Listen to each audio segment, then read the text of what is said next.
What's up, everybody? It's Jamel Gibbs, your family-oriented entrepreneur. Welcome to the Deal Pro Podcast. Today, we got my man DeAndre Clayton back in the building. And we talked a lot about generational wealth with DeAndre over the years. He's been on the podcast a number of different times. But what about generational planning that leads into the generational wealth? A lot of people want generational wealth, but what comes along with it? How do you plan for something like that? That's exactly what we're going to talk about today. DeAndre, what's up, bro? What's going on, man? How you doing? I'm doing fantastic, man. I can't complain. Yeah, man. How about you? Oh, man, I can't complain. It's a wonderful day every day. Yes, sir, man. So, obviously, you've been on the channel before, but we have some newcomers. Tell them a little bit about yourself, bro. Well, I am DeAndre Clayton. Obviously on the channel, when you look me up, you probably see a lot of videos about first lien HELOCs, helping people with money management. I've been featured on Bank Rate, helping people with that. And also this infinite banking concept using high cash value life insurance. Today it's a little bit different of a conversation in reference to generational planning as opposed to just this concept of generational wealth. I think a lot of times the viewpoint of generational wealth is kind of fractured. It's all over the place. It has no organization, and sometimes many things get left to chance. So just wanted to have a conversation about kind of putting pieces in place that can guarantee the results of what you're trying to do.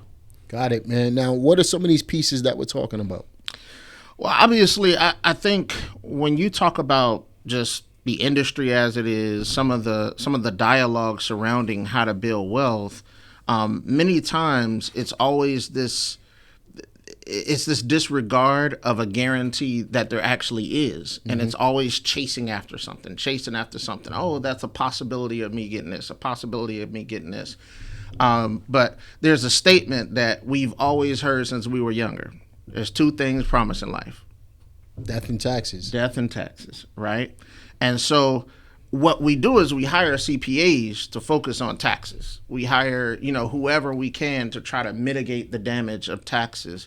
But in America, we have such a lack of respect for the understanding that death is really an imminent thing, right? And so if we know it's imminent, there is a guaranteed return that can come from it.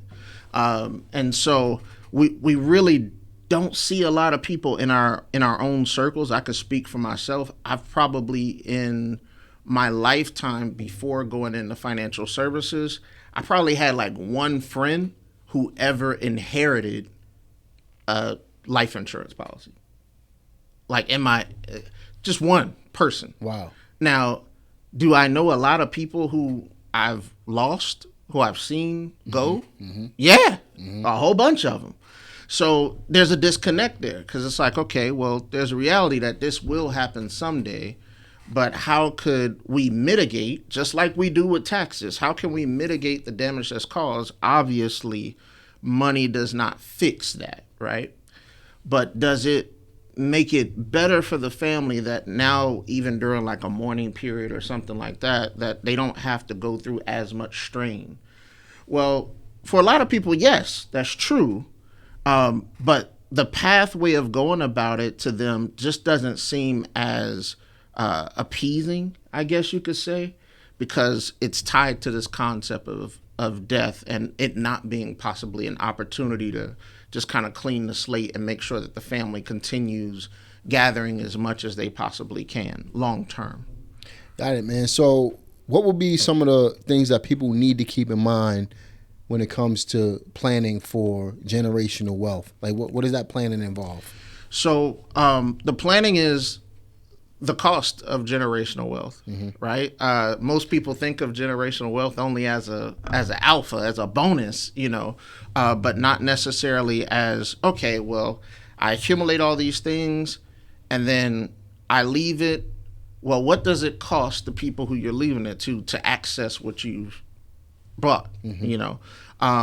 Would you feel differently if you could actually see it play out, after something had happened to you and you're like, dang, they lost 40 or 60% of what I left behind, right? So it could feel like the work that you put in now has been diminished quite a bit if you actually were able to see the full story, which I think a lot of financial advisors, a lot of people just are not necessarily stressing that.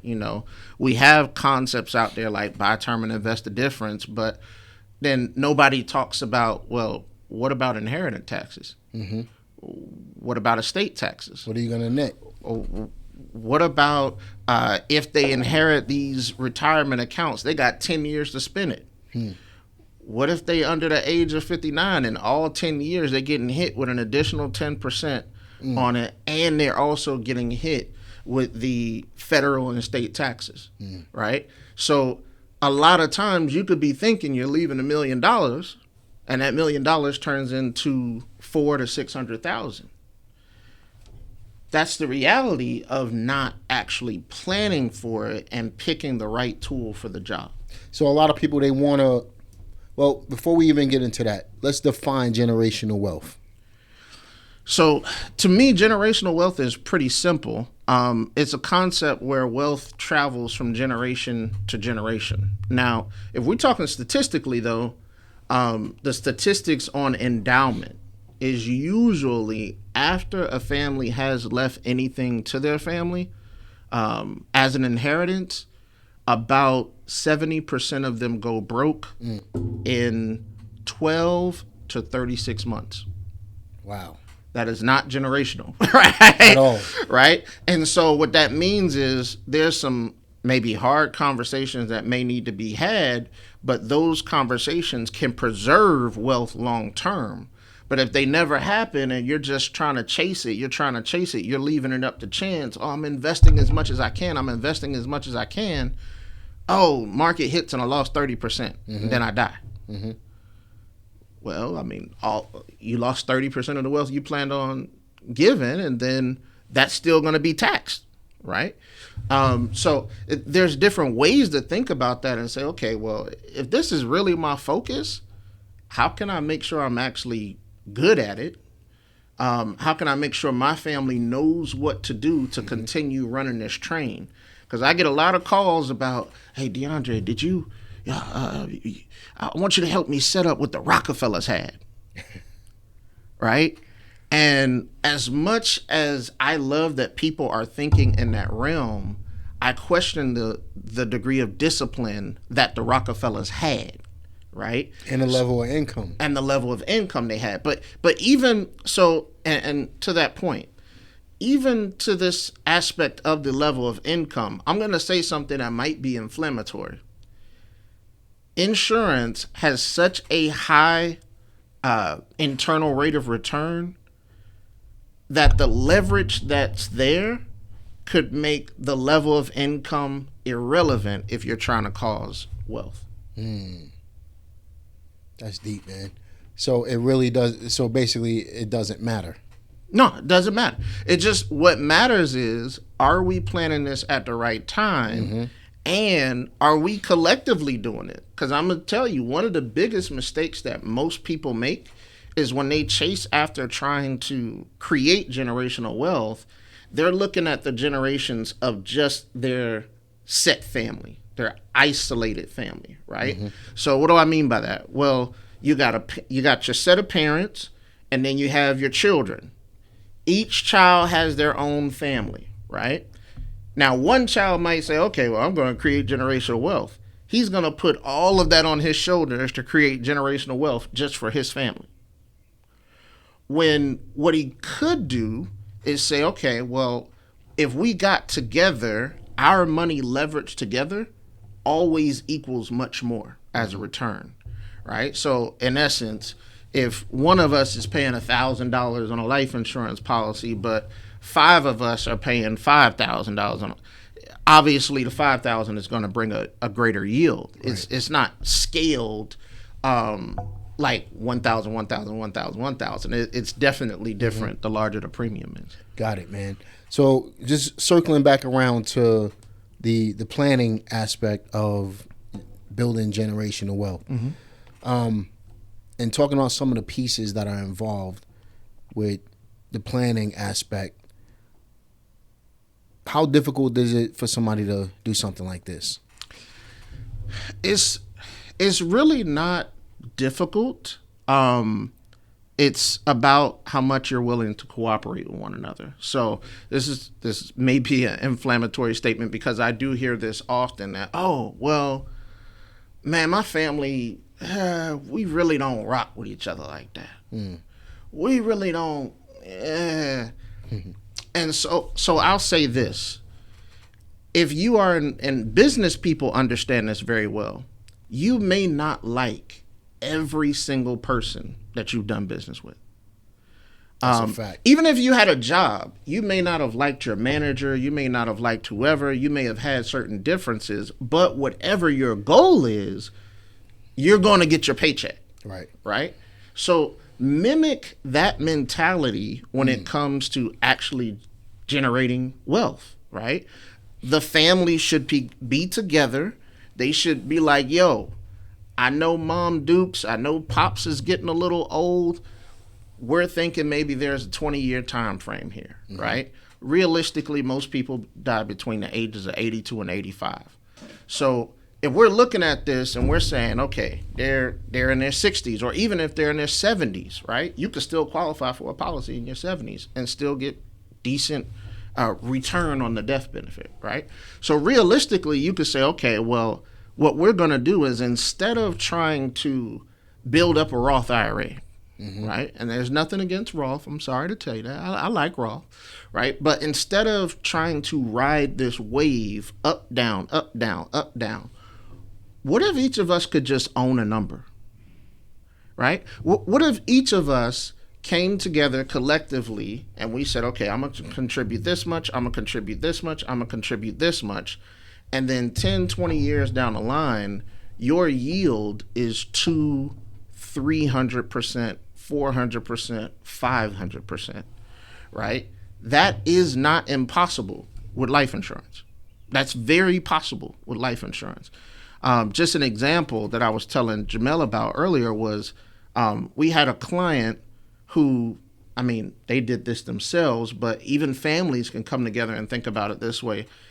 $1 million he put into a policy, his death benefit guaranteed is $25 million.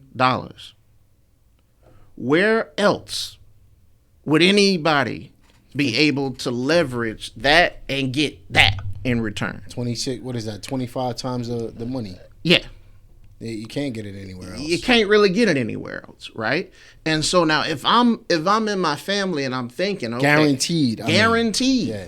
Purchase the number, right?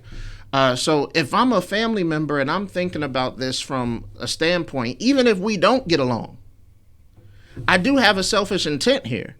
I want my family to be straight. I want to be able to leave my family some things. So instead of going the route of trying to feed the beast of my own things first, feed the beast of what's above me and let it force my inheritance, right? And then now we all could be in a situation where so-and-so inherited this much, so-and-so inherited this much, so-and-so inherited this much. Hey, what's the next round? Now you got room to think. What's the next round? Right? Oh, well, shoot, that worked. All right, so 10, 20 years from now, so-and-so about to inherit this much, so-and-so about to inherit this much, so-and-so about to inherit this much. And so we've went backwards on this concept where we buy life insurance on ourselves only, right? And I'm not mad at that. You know, obviously, I help a lot of people buy insurance on themselves, especially for high cash value reasons or even to leave a death benefit behind for their family. But if we do have parents that are living and they're under the age of 80, they 60, 70, we know that human life don't last that long. Right. So why would we continue doing this throughout the years, trying to manage our emotions, when we could say, nah, I want that number. And what's cool about wanting that number and getting that number is, let's say it is a policy where maybe you do cut some of the downside of the death benefit in order to have a little bit more cash value available. well, the family could actually use the cash value for different projects in the meantime. The death benefit is so large that even if even if they pass, it paid off every project that you did anyways. Right. You still have the different inheritances as far as the property or whatever they actually had, the businesses they probably had. But now you're able to say, well, dang, we also got this huge number that just was released.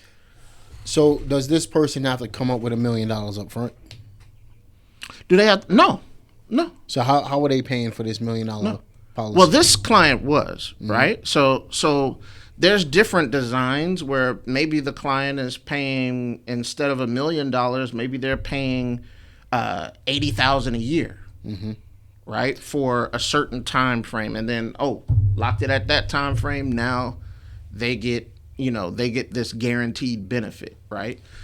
So what's important is it is long-term planning, but generational wealth is supposed to be long-term planning. So how does the average person take advantage of something like this? So $1 million number as a premium is huge.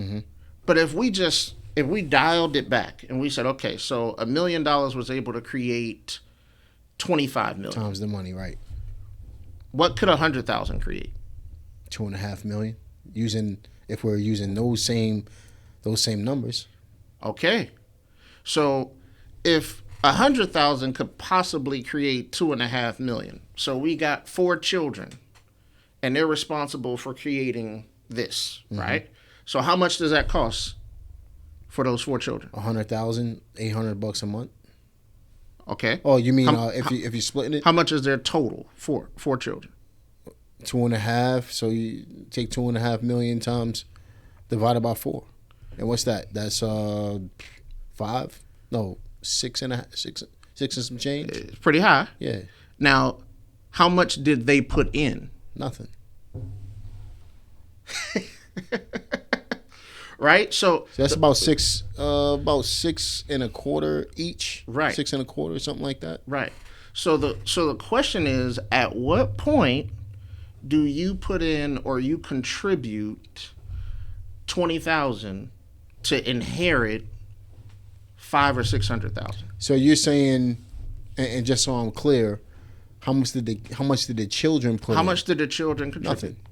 To get it $625,000. Well, they could have shared the 100,000 as the cost of the policy, right? They could have. So if they wanted to share it in that sense and say, okay, well, so I see what you're saying. Right. I'm thinking young children, but if you're thinking older, no, I'm talking about adults who are working. Adults, right? if they split 100,000, they put 25 grand in a piece. Right. 25 grand in a piece. And you get 600,000 on top of that. That's a bag, man. Where else are you getting that? Right. Right. That's the point, right? And they put it on their parent. Right. But most people haven't thought like that because, one, we're very sentimental and touchy about this concept. The next one is we're kind of superstitious, right? So the first thing that'll come up, and I hate to say this, but inside black families, the first thing that's going to come up is, you trying to kill me? Right? So we need to be able to have discussions that are not superstitious. And that's just advice, right? Because if I put health insurance on you, I'm not trying to make you sick. Right. Right? If I put long-term care insurance on you, I'm not trying to put you in a living facility. That's real right there, man. That's a whole nother podcast. That's a whole podcast. Yeah. We can talk about that. It's often that happens, especially with life insurance. I've never seen it happen with anything else. Obviously, if I buy auto insurance, my intent is not to get in an accident. Because that mindset, to be honest with you, is what holds people back from building real wealth. It's self-limiting. Very, you know what I mean? Very limiting. Man. You know, so I'm glad you mentioned that, man. So it's almost like investing. You know, except you're getting, in that case, more than 2.5 times. You're getting 25 times the money back. That is absolutely insane. More than anywhere where you could actually. Yeah. And it might take some time for you, obviously, to get the money. Here's the aspect. This is actually operating like a business. So I'm gonna expose to you guys one business that actually does this, that you may not have heard of. So some people say life insurance is not an investment, and well, it can be, right? And so with this business model, it is. Mm-hmm. It's called life settlements. Now, if anybody have ever heard of it, what life settlements is this company comes around, and what they have is they have like a Roth IRA set up as a hedge fund. Mm-hmm. But the hedge fund is nothing but death benefits being paid out, right? And so when the death benefits get paid out, it enters a pool, and then they pay out people, based mm-hmm. on whatever return they should have been expecting, right? So some people invest in life insurance through a Roth IRA that way, right? But if we're thinking about it from the standpoint of what the life settlements company is doing, first and foremost, they're approaching people who have a policy and don't want to pay the premium no more. Mm-hmm. Right? That's the whole idea. So, okay, you got a $15,000 premium now. You don't want to pay it no more. We'll take on the premiums, right? And what they're doing is they're saying the person is this old, the death benefit is massive. Right. I know they're gonna die one day. Mm-hmm. But in exchange, what we'll do is we'll pay you 6 to 7 times how much money you actually put into this policy. And now that we'll pay you that 6 to 7 times how much you put into the policy, now you make us the beneficiary. Right? That's life settlements. Why are they doing that? They're playing the long game. Right.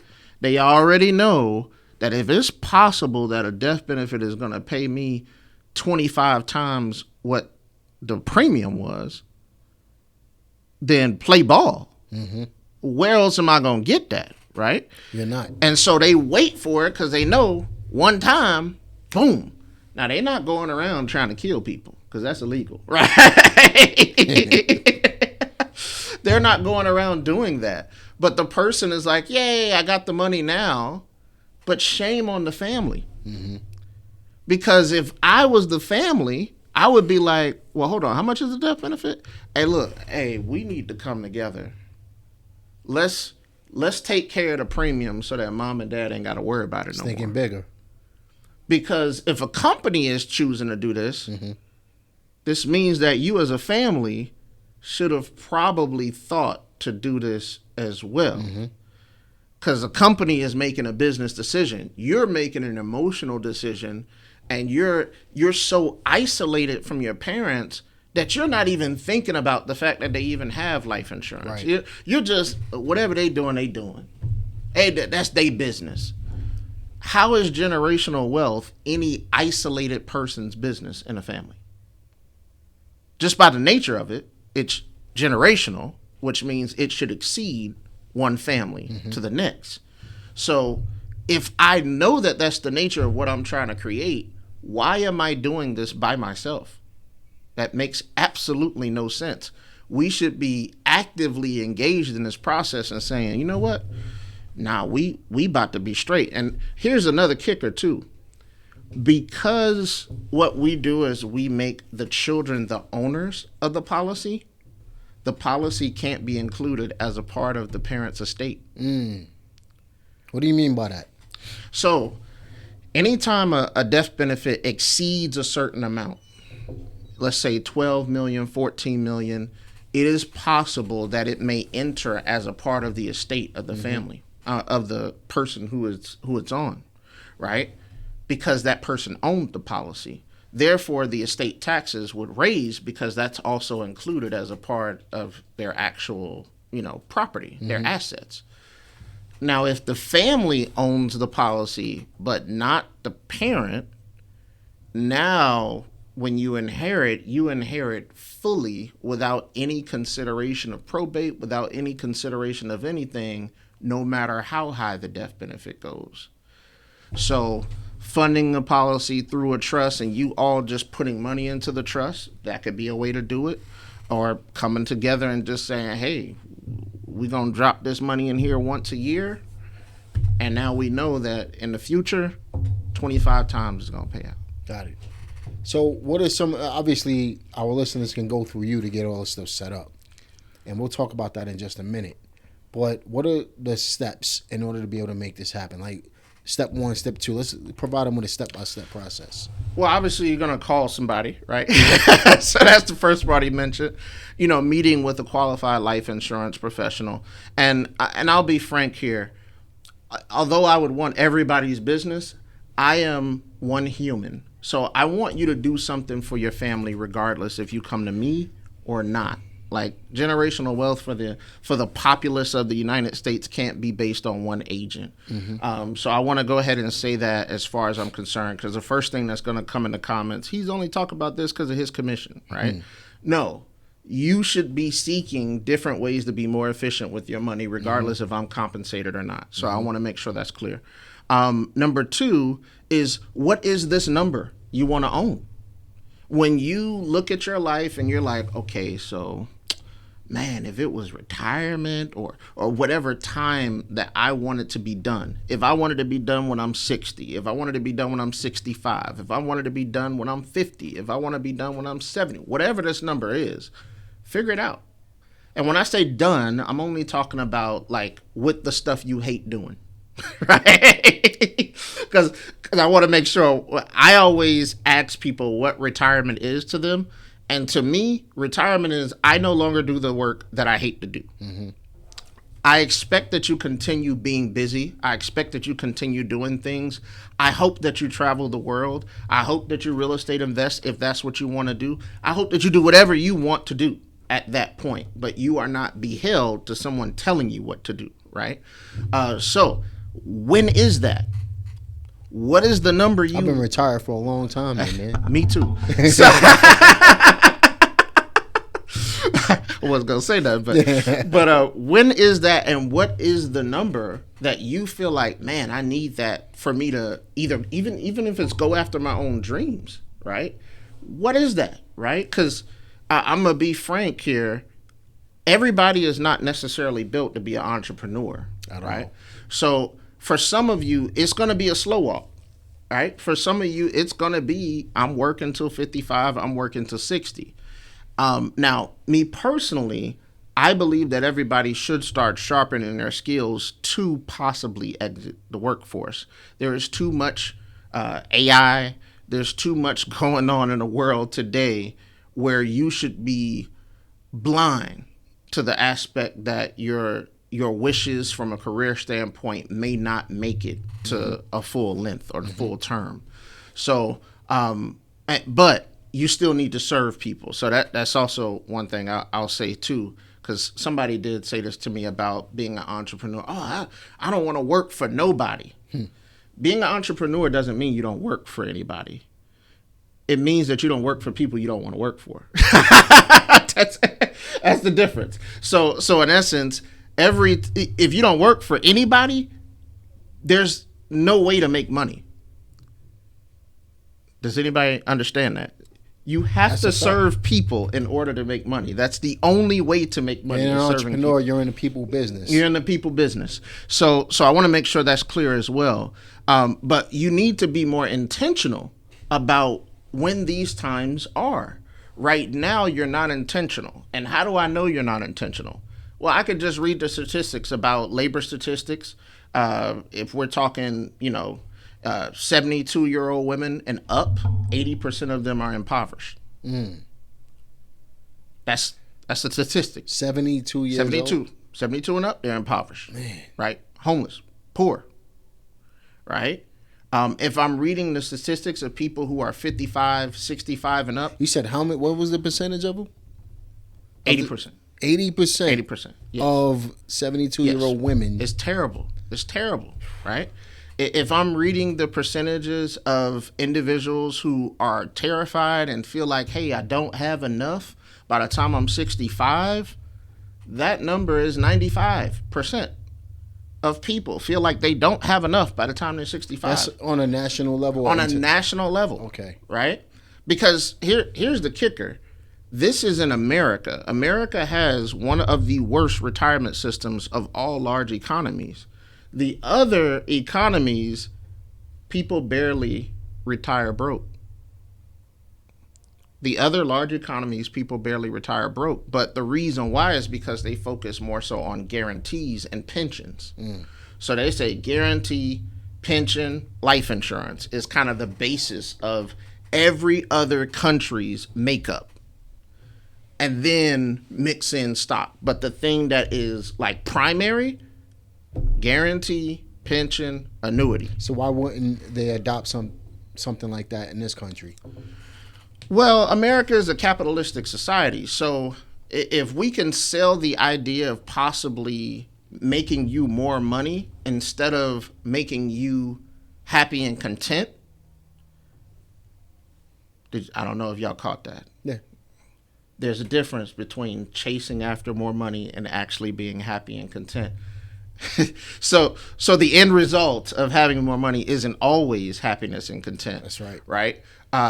Or quality of life per se. But the aspect is the chasing after the win is stabbing people. It's too many people suffering with it, right? Now, this is just a behavioral finance conversation, if I'm being frank. This is not necessarily, oh, I got a financial advisor, we're doing well. And it is possible to do well with a financial advisor. I don't want to discount that. Yeah. That's the reason why they exist, right? But can all of you afford a financial advisor? No. And if you invested the money, could you actually afford mentally to lose $20, $30, $40, $50, $100,000 at one time and then say, oh, I'm good? For most people, that's not true. The Dow bar says that average Americans only earn 3.1% in the S&P 500. The average American. So it's not the 7 or 8% everybody think it is. Nowhere close to the 7 or 8% that everybody thinks it is. Now, that's a difference between performance and outcomes. Does it perform high enough to do 7 or 8? Yeah. But are you wired to get the 7 or 8? Most of you know, which is why you need a financial advisor to try to coach you to stay in and keep gambling, right?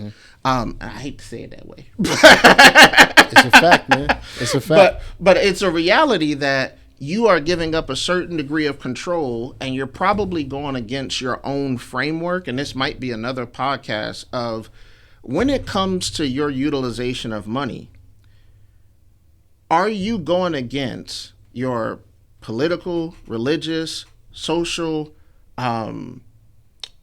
emotional, spiritual, ethical framework? Right? Because behavioral finance is based on those things. It's based on what are you naturally aligned with.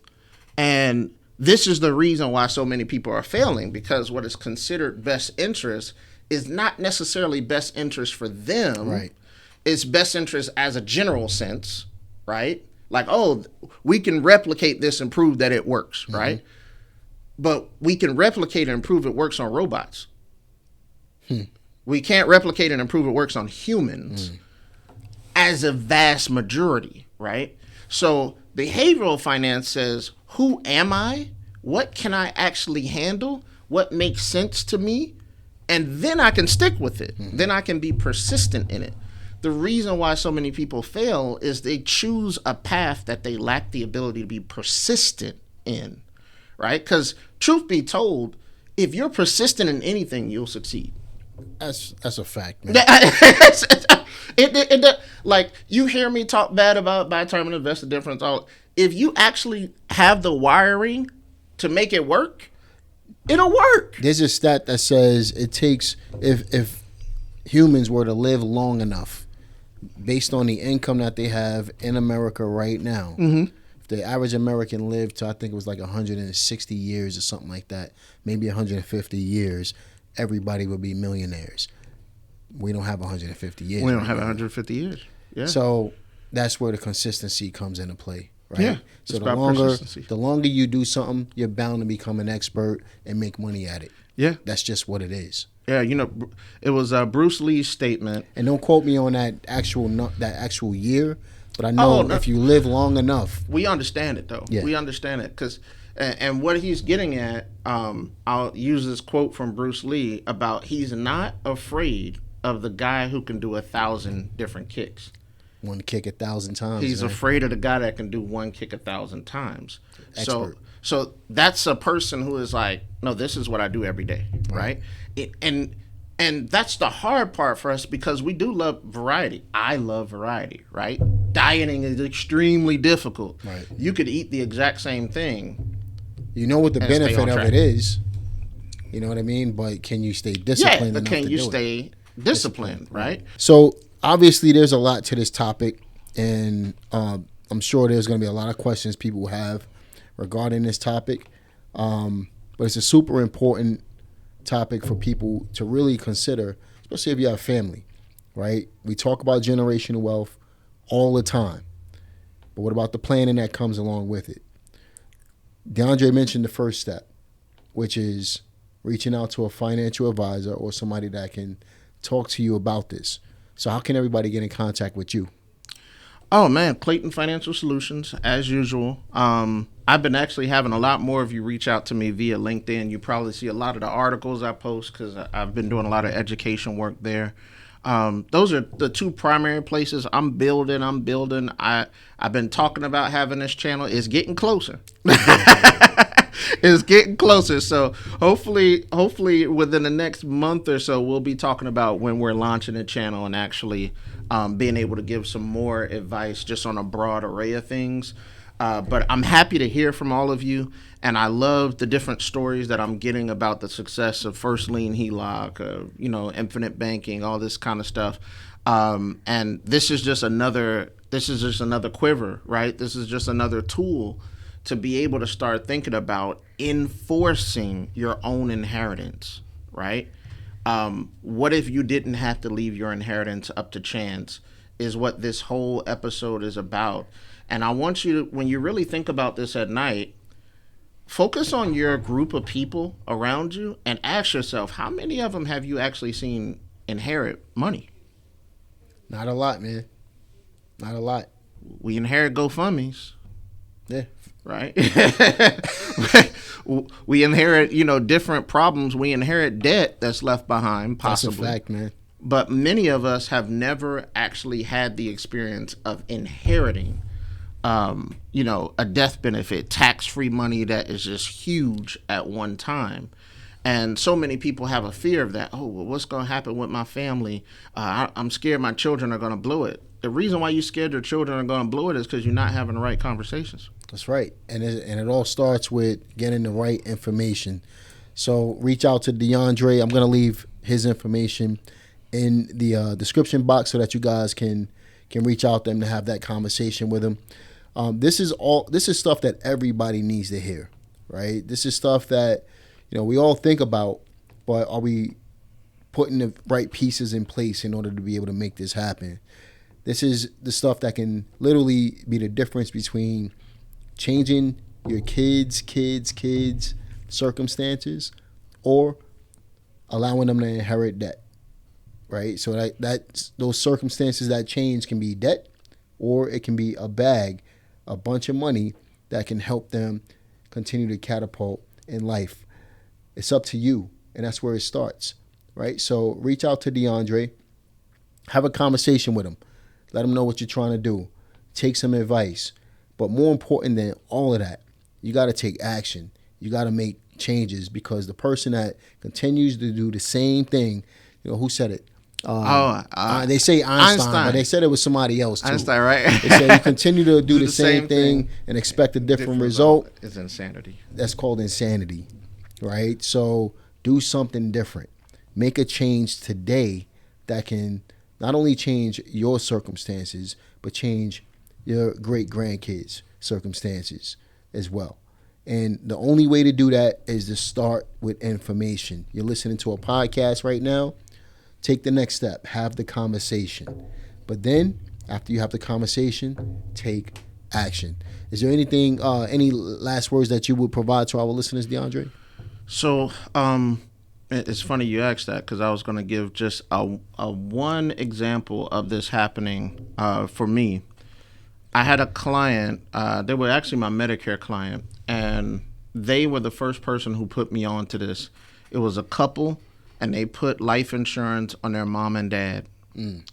And their mom and dad died maybe 10 years later.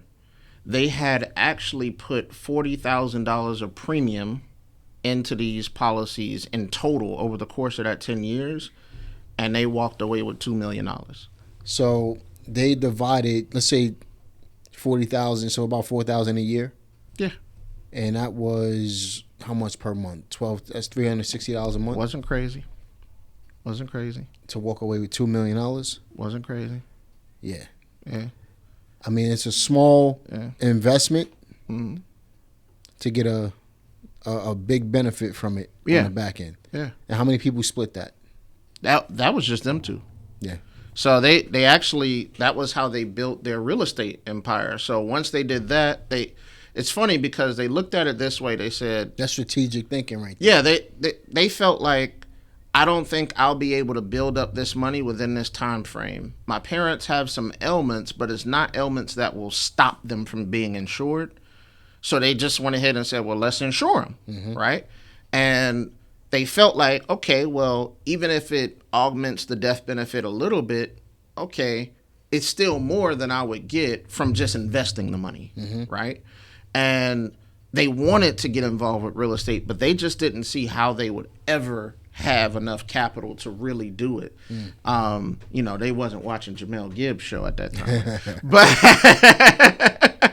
But that was how they ended up just starting to buy up a bunch of properties and start to have rental income, starting to do flips, starting to do all these different things because they came into it with $2 million without having to actually go and get a lender. That's smart Right? business right and there. I thought it was brilliant when I heard it, and I was like, it just takes time. It takes time. That's it takes time, but that time is definitely well worth it if you're talking about generational wealth, because generational wealth is a time thing. I'm just sitting here thinking about that number. If they just consider $360 a month an investment for 10 years, and then this person, their parent, their parent passed away, they're getting 50 times the money back. Yeah, because of the time frame. It is 50 times the money. It's because of the time frame. My goodness. Yeah, it's because of the time frame, and because, and I'll say this, of course, every case is different. This was in particular, they put it on their parents when their parents were a little bit younger, right? And they knew their parents still had some ailments. So, of course, the cost of insurance was a little bit lower for them than it probably would have been if their parents were timing is important. 60 or 70. So that's the reason why it's pertinent to have these conversations and kind of think about it that way. You might be thinking, my parents are sick, there's nothing they can get covered by. Well, it just depends on what the sickness is. So both parents died or just the one? The parents died 8 months apart. What? Man. Parents died 8 months apart. What's the chances of that happening? Well, because they don't get the money until both parents die. Well, no. They put individual policies on them. Okay. Right? So it's 20 and 20. Yeah. So it's possible to do also survivorship policies, and that's a whole nother story where second to die pays out. But this is the type of stuff that's out there. Yeah. And if you don't educate yourself, you'll just never actually, see the stuff take fruition in your family's life. And that's why we got to have these conversations. Be sure to reach out to DeAndre. Be sure to check the link in the description box. And look, if you like this video, be sure to like it, subscribe, click the notification bell, and leave a comment in the comment section. I know there's plenty of questions that you guys have regarding this particular topic. If you want us to elaborate on certain things on another podcast, let us know. Happy to continue creating content about this. The more information you have access to, the better you can plan, the better you can, the more comfortable you can feel taking action. And this is where it starts. So this has been the Deal Pro Podcast with DeAndre Clayton. I'll see you guys on the next one. Take care.